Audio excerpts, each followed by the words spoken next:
welcome to What It Is on Independent Arts and Music of Asheville. We're live on imavl.com from Echo Mountain Recording Studios in downtown Asheville, North Carolina. I'm Joe Kendrick, happy to be your host today as we explore music festivals with Steve Cohen, Arieh Samson, and Billy Jack Sinkovic. And now we get into the part of the show where we look forward to all of the things that are coming up in the region. And then we'll also unveil, this will be an exclusive, as we give you all of the Leaf artists coming up this October. Wanted to start with you again, Steve. What have you got on your plate musically here in the fall? Well, I'm an artist manager. I've been managing people for eons, and I moved here from New York about 11 years ago. And up until about a year ago, I was managing only New York-based artists. So I had this kind of strange experience where I was living here, and my friends are here, and I'm involved in music here, but my professional music life was elsewhere. And in the last year now, I've got two regional artist, David Wilcox, who I just started managing, who I love, and he's great. Interesting, we were just friends, and circumstances led us together. And Acoustic Syndicate, and those guys are, I love them all. And a good friend of mine produced their new record, which is coming out in September. And that's how we got involved. I had the suggestion to have my friend Stuart produce them. So the record's coming out in September, and they're going to start doing a lot of shows, a bunch of festivals, which you can find out about on their website, acousticsyndicate.com. But there's one very important gig they've got coming up in honor of their record release. And why don't we pass the ball over there? Yeah, it's really exciting. I've been an Acoustic Syndicate fan since I was in college, and seeing show after show after show and always having a great time, and just really solid albums. And it's really exciting that their first album in almost a decade now, their record release show, that is our Friday night headliner at Leaf this fall. We're really excited to have Syndicate joining us. We're just fired up for a big fall festival. Saturday night's headliner, bringing back Zap Mama to the Lakeside stage. Born in the Congo, but Belgian, kind of Afrobeat, Afropop, kind of these great polyrhythmic, polyphonic world sounds. Marie is the front woman of Zap Mama. She's wonderful, and we're super excited to have them back. And then to close out the festival on Sunday, a little bit of Creole, a little bit of voodoo magic, a little bit of R&B, a little bit of roots rock and roll. Leaf is super excited to announce Dr. John and the Night Trippers joining us this fall to close out the Leaf Festival. To toss out a couple other exciting acts, Vieux Farka Touré, the son of legendary Ali Farka Touré. It's great to have a Malian artist on this lineup, especially considering everything that's going on in Mali over the last years, several years, but particularly this past year for musicians. We got a lot of great New Orleans and Louisiana based acts on this lineup. Really excited for the Soul Rebels brass band to come. Beausoleil, the Cajun Roots with Michael Doucet, they're going to do a Cajun dance and play some lakeside sets. And the 101 Runners, another great New Orleans-based brass band, they're coming, and they do several years ago they did a little project with some local Asheville acts, Woody Wood and Jay Sanders from Acoustic Syndicate, and a few other folks called the Bluegrass Project. And so the Bluegrass Project is also going to join us, and they're going to do a Leaf Schools and Streets residency with some students here locally, and the kids, of course, will come and perform with them at the festival. What else is exciting? Grupo Fantasma, a little Friday night to close out Lakeside stage. Everybody loves a Latin dance party, and those guys are a lot of fun. John Cowan is an old Leaf friend. He first came with the Newgrass Revival. A lot of people know him now as a Doobie Brother, but he'll be bringing his band on Sunday afternoon. An act that any of you WNCW listeners out there have probably heard plenty of, because I know the station is a big fan of the James Hunter Six. Some really fantastic throwback roots soul rock and roll. Old Leaf favorite, Rising Appalachia. They're coming back. They're going to grace our main stage for their first time. They are known to pack out Eden Hall to a point where people are hanging out windows, and so we moved them over the main stage. They're going to do a Leaf Schools and Streets residency the week before as well, and hopefully an outreach performance down at the women's prison down the street as well. So an act that was just here in Western North Carolina last week here in Asheville, Lake Street Dive. A lot of people are pretty fired up about their kind of throwback. It's a quartet with this really great vocal jazz sound. Whole lot of fun, and I could go on, but I won't talk too much about it because I don't want to hog the airtime. Oh, it sounds That's great. a great lineup. Yeah, we're fired up for this fall. It's going to be a great festival for sure. And and then of course all the usual stuff that you're used to at Leaf, the poetry slams, the puppetry slams, you go canoeing or kayaking, you can go hiking, you camp out, you sleep in a cabin. All the healing arts workshops and yoga and tai chi and all those great opportunities. And the Kids Village, which is a festival in and of itself with the instrument petting zoo and then of course the dance hall with all the contra dancers. We've got Giant Robot Dance and Rodney Miller's Rhythm Raptors coming to perform for the contra dancers, and Sarah Van Nordstrand and Maggie Jo Saylor are going to be calling contra, and of course that late night Saturday night techno contra that all the kids are into. It's Those crazy kids. oh, those crazy kids. Yeah, we're gonna have a really, really great fall fest. We're pretty fired up for it. Well, thanks. I'm glad you got to put the news out here on what it is. I really appreciate the Yeah, opportunity. yeah, psyched. Thanks. So, really a whole lot's coming up in our region, and we won't be able to touch on everything. Yeah, we'll come back and talk more about Leaf. But, Ari, you've got several irons in the fire as well. Right now I do. There's a summer concert series happening in the River Arts District called River Music, and it's right on the French Broad River. You can literally float to it. But there's 3 bands each time. We have 3 more concerts. The next one's going to be a GED Soul Records showcase. It's this up-and-coming Daptone-esque label out of Nashville, and they put out like limited 7-inch releases and stuff. But they have like an awesome roster of bands. It's going to be a showcase of that label. That's coming up on July 12th. And then we have a concert in August and September. And then the Laugh Festival, which is an all-local, all-Asheville fest that happens right on Lexington Avenue. It's going to be the 12th year. And I'm honored to be a part of it just because I love this scene and, doing everything I can for it. And this is one of those festivals that really exposes, the culture that exists here in every way possible. It's like freak flags come out for Laugh, if anybody that's been there, you can dress up as like a zombie or, and this year, something that's exciting, there's this new longboarding company in town, Asheville, and longboarding has been kind of taking the country by storm, and Asheville is like one of the main destinations for longboarding, and we're going to do a longboard jam like down into the city from like up top of the Civic Center, that hill that curves down. That's going to be really exciting and new. Just how long is a longboard anyway? That's a good question. I don't know the specs on longboards, but they're longer than skateboards. Somebody tweet in about that. Let us know. But, Size matters. Yeah. yeah, that's going to be a 4-stage event. There's going to be lots of music and puppetry and like lots of things like that going on. And hope it's on Labor Day, Sunday, so every year.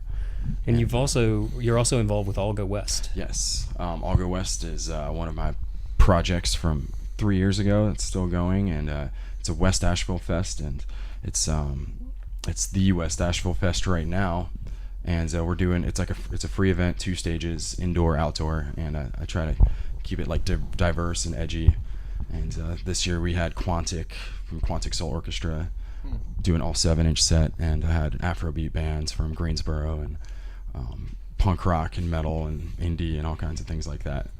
So how do you get things to work out money-wise with a free festival? Well, it's all in selling beer. And, it's no secret, Asheville people love to drink beer, outdoor free events. And it's just putting together an exciting enough lineup and putting a cool venue together to where people want to come and hang out and check bands out. And, I'm glad to still be doing All Go West because it seems like folks are coming out and enjoying what's on the stages.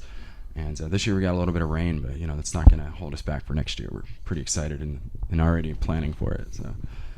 I have to say it's a great name, All Go West. Thanks. I really do. It sounds like it's some national thing, that people have all heard about. Sure. It's a good name. It's a call to arms. We'll go celebrate West Asheville for a day. Yeah.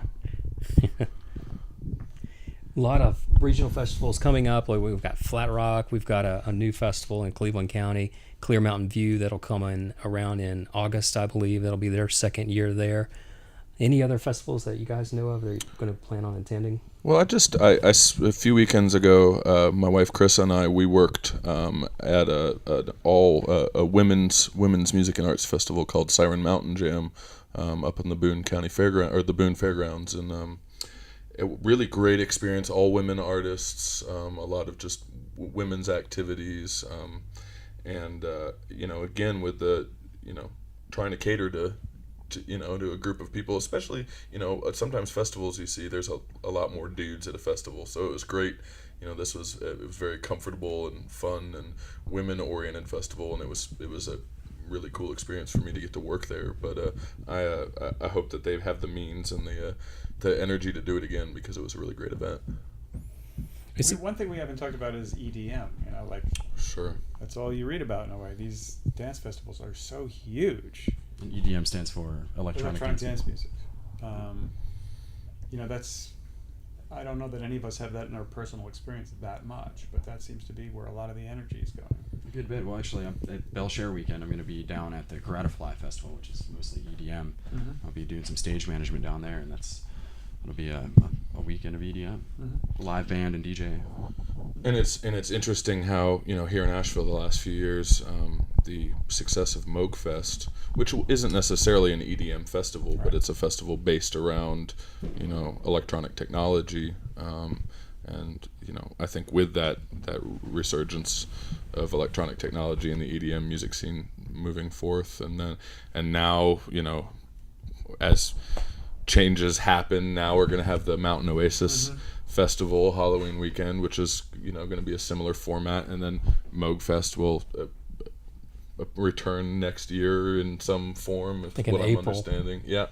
April. But yeah, there's definitely and all of the major festivals have some sort of electronic element to it. We Leaf has always been about programming culturally driven music, cultural roots music, and we definitely have to recognize that that there's some semblance of people creating music in a different way now, and DJs, for a long time it was DJs, and then folks actually creating stuff on their computer, and so we've tried to evolve as well and say, okay, well, this is another important part of the culture. Plus, we like to throw a good dance party late night, so. Yeah. We're excited to actually have King Britt come back Oh, to the festival this fall and he's a world-renowned funk soul amazing DJ, and so I he'll used be to manage him. Yeah, that's right, and he'll be spinning the late night party in Eden Hall Friday night. So very excited about that. Well, electronic music and DJs has really come of age now with shows just in clubs and things. It's becoming, I think, probably from what I've gathered, a lot harder for bands to get bookings in a lot of smaller venues because they're going over to DJs. And it also speaks to the fact that festivals have become the thing nowadays. To go out and see a festival, you can get half a year's worth of music in one weekend. People aren't going to as many shows over that year. They're spending their money in places like a festival, and then maybe they go out to a venue, and the venue's not paying a band anymore. It's a sign of the times. Mm-hmm. Yeah. Well, one thing I have noticed, sorry to interrupt, but I was a tour manager for a 6-piece funk band for a good while, and during the time, like, DJs were getting very big, and dubstep was getting big, and what we were seeing was, like, fans were coming out to our shows, and they were like, wow, it's really awesome to see an actual band. It's been a while since I've seen an actual band. And then we were starting to hear that more and more. So I think, no matter what happens in music, there's always going to be a reaction to it. And, an onslaught of anything, there's going to be a reaction eventually. Yeah, everything goes in cycles. Sure. And for a promoter, I definitely think, the ease of bringing in a DJ or an electronic act. You're not backlining a drum kit or a bass cabinet. You're not sound checking 32 inputs. They just show up. It's a turnkey thing. They show up and they plug it in, and they turn the volume up to 11 and go. Make sure that the lighting rig is to par. Have a little more low end in the system. Yeah, too. there you go. But it's and yeah, that's an interesting thing to think about, how the work involved in putting on a show, an electronic show, versus a six-piece funk band, a great six-piece funk band.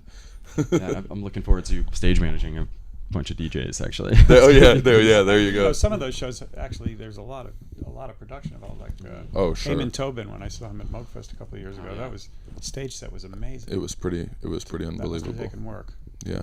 I have to say that sometimes those kind of shows don't translate. Like I saw a bit of Fortet at Bonnaroo this year, and it was during the day, so there was no light show or anything. And as much as I like Hebden and his music and have been fascinated with him for a long time, it just didn't quite translate. And I've seen a number of acts like that in festival settings where it was, more beat oriented or less. There was less going on stage. More complex music that didn't have players up there on their instruments. They were on decks or whatever. Yeah, there's so much stimulation going on at Bonnaroo. Something has to grab your attention right away. Yeah. And I saw ZZ Top right after Paul McCartney, and I like them. I'm not a huge fan, but I was really ready for something, and it just didn't do it for me. And You should have gone to see Weird Al Yankovic. probably. And then after Paul McCartney, for me, was one of the greatest things I've ever seen in my life, and explosions and the whole spectacle was amazing, even aside from the music. And then to go see almost anything else would have been difficult, I think. And festivals like that, you mentioned the spectacle that goes back to the experience, and kind of all the different pieces that you're working on, Arieh, and I have to applaud you for being so involved in so many important parts of the Western North Carolina live music scene. The experience of those events really are kind of reflecting the Asheville experience. It's why tourists flock to this town, because we're a little left of center, and events like Laugh that bring out all the freaks. It's fun for everyone, and it allows those of us who sometimes have to wear a shirt with buttons and shiny shoes, put on a skirt and a funny hat and have a big time.